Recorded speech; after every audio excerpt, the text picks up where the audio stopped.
Hello दोस्तों, आप सभी का स्वागत है आज के वीडियो में। मैं आपका डॉक्टर हेमंत पाटीदार। हम फिर डिस्कस कर रहे हैं गठिया ऑर्थराइटिस डिसीज के बारे में। यहाँ गठिया का पार्ट 6 रहेगा। पार्ट 1 के अंदर हमने जाना कि गठिया होता क्या है, उसके क्या कारण और क्या उसके लक्षण होते हैं। पार्ट 2 के अंदर हमने जाना कि गठिया को हम कैसे घरेलू उपचार से कंट्रोल कर सकते हैं। पार्ट 3 के अंदर हमने देखा कि क्या क्या डेली दिनचर्या होना चाहिए गठिया पेशेंट की।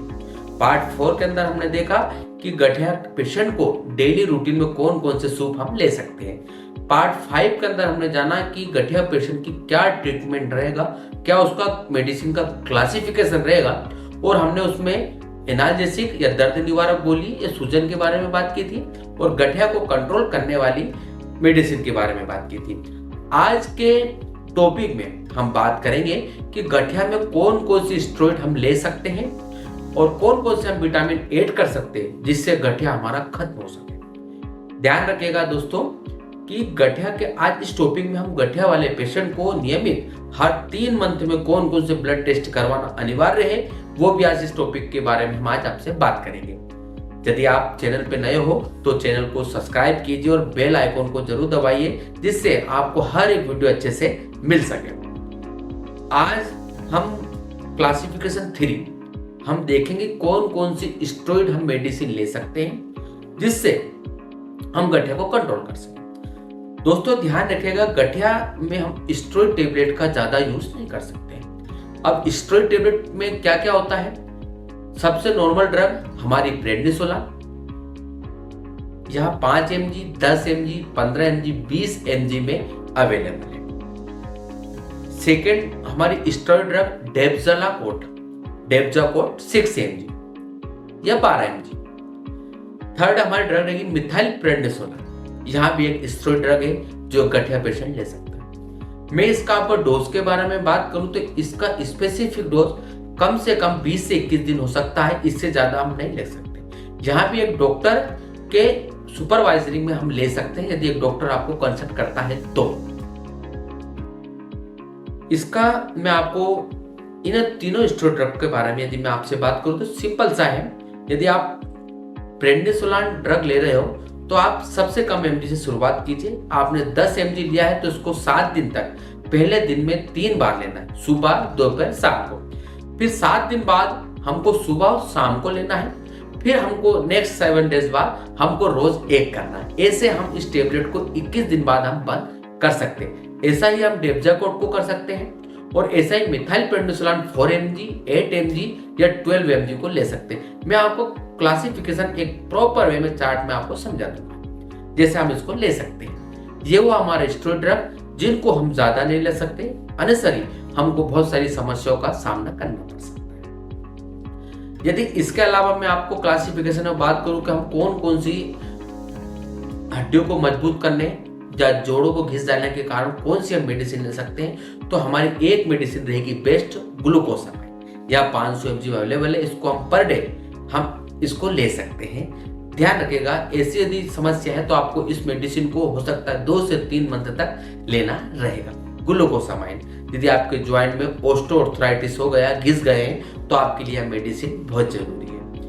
यदि हम 5th क्लासिफिकेशन की हम बात करें तो हम कौन कौन सी विटामिन ऐड कर सकते हैं। जैसे एग्जांपल के लिए हमको कैल्शियम टेबलेट को हम रेगुलर 500 mg 1 से 2 मंथ तक ले सकते हैं, जिससे हमारी हड्डियां मजबूत हो सकती है, जोड़ में फ्लेक्सिबिलिटी आ सकती है और हमने कई बार देखा है कि सूजन भी हमारी इससे कम हो सकती है। इसके अलावा विटामिन D3 जिसको हम 7 दिन में एक बार खाते हैं, कोलेकोल्सिफेरॉल, ये भी हम इसके साथ ऐड कर सकते हैं।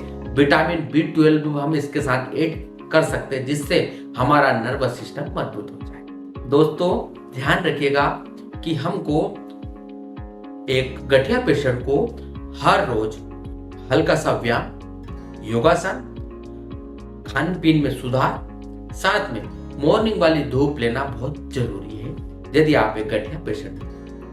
मैं आपको मेडिसिन का क्लासिफिकेशन हमने 5 पार्ट के अंदर देखा और 6 पार्ट के अंदर हमने देखा, पर दोस्तों ध्यान रखिएगा कि हमको ऐसे ब्लड टेस्ट जो हम एक गठिया पेशेंट को हर 3 मंथ के अंदर करवाना चाहिए। मैं आपको बता दूं तो हमारे टेस्ट रहेंगे CBC, कंप्लीट ब्लड काउंट। इसके अंदर हम देखते हैं कि पेशेंट का हीमोग्लोबिन कितना है, WBC कितना बड़ा हुआ है जिससे इन्फेक्शन होता है, प्लेटलेट कम है ज्यादा। ये गठिया पेशेंट को प्लेटलेट भी एक इंपॉर्टेंट रोल प्ले करती है, इसलिए CBC टेस्ट कराना भी जरूरी है। सेकंड टेस्ट हमारा रहेगा LFT, लीवर फंक्शन टेस्ट। इसमें हम देखते हैं SGOT और PT, SGOT और SGPT। यहाँ एक लीवर के एंजाइम होते हैं जो हमारे लीवर के वर्क को प्रॉपर वे में गाइड करते हैं। लीवर के एंजाइम का प्रॉपर होना भी बहुत जरूरी है, नहीं तो बहुत सारी समस्या हमारे सामने होने लग सकती है, इसलिए LFT टेस्ट भी जरूरी है। इसके अलावा हमारा टेस्ट है KFT, किडनी फंक्शन टेस्ट। इनके अंदर हम देखते हैं कि हमारी किडनी प्रॉपर वे में वर्क कर रही है या नहीं कर रही, जिसमें हम क्रेटिनाइन को देखते हैं। इसके अलावा हमारा टेस्ट RA फैक्टर, जिसमें हम पॉजिटिव और नेगेटिव देखते हैं। यहाँ एक नॉर्मल रेंज में भी इसको हम शो कर सकते हैं इस ब्लड टेस्ट के माध्यम से, जिससे हम मेडिसिन का किस हिसाब से सेवन करना है ये डॉक्टर हमको कंसल्ट कर सकता है। इसलिए RA फैक्टर टेस्ट भी बहुत जरूरी है। CRP टेस्ट भी एक गठिया पेशेंट के लिए बहुत इंपॉर्टेंट रहने वाला है। इसमें हम देखते हैं कि पेशेंट को दर्द, सूजन, प्रोटीन, इसमें CRP के अंदर हम जाना जाता है। दोस्तों, ये हुआ हमारे ब्लड टेस्ट जो हमको हर नियमित 3 मंथ में करवाना अनिवार्य है। बाकी गठिया पेशेंट ध्यान रखें कि डेली दिनचर्या हमारी बिल्कुल नियमित होना चाहिए। खान पीन का विशेष ध्यान रखें, जंक फूड का ज्यादा सेवन ना करें और इम्यूनिटी सिस्टम वाली चीजों का सेवन ज्यादा से ज्यादा करें। एग्जाम्पल के लिए हमने पार्ट 4 में हमने देखा कि गिलोय को हम सेवन कर सकते हैं। ज्यादा वर्कलोड वाला काम ना करें, स्ट्रेस ना लें और हमेशा सरसों या ऑयल के तेल से हम मालिश करते रहे। ये हमारे एक गठिया पेशेंट की डेली दिनचर्या होना चाहिए, जिससे हम गठिया को नियंत्रित या कंट्रोल कर सकते हैं। गठिया एक ऐसी डिसीज है जिसमें पेशेंट को हमने देखा है कि हमेशा दर्द बना रहता है, जिसे हम डेंगू बुखार या मरी बुखार जैसा बना रहता है। जॉइंट में दर्द होना, फ्लेक्सिबिलिटी कम होना, कमजोरी, वीकनेस होना, थकान महसूस होना। इसलिए गठिया को एक अच्छे डॉक्टर से कंसल्ट करना भी हमारे लिए बहुत जरूरी है।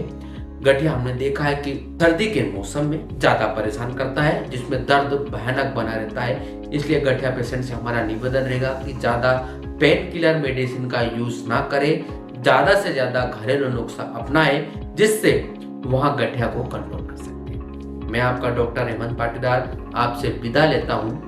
दोस्तों, यदि आप चैनल पे नए हो तो चैनल को सब्सक्राइब कीजिए और बेल आइकन को जरूर दबाइए, जिससे आपको हर एक वीडियो अच्छे से मिल सके।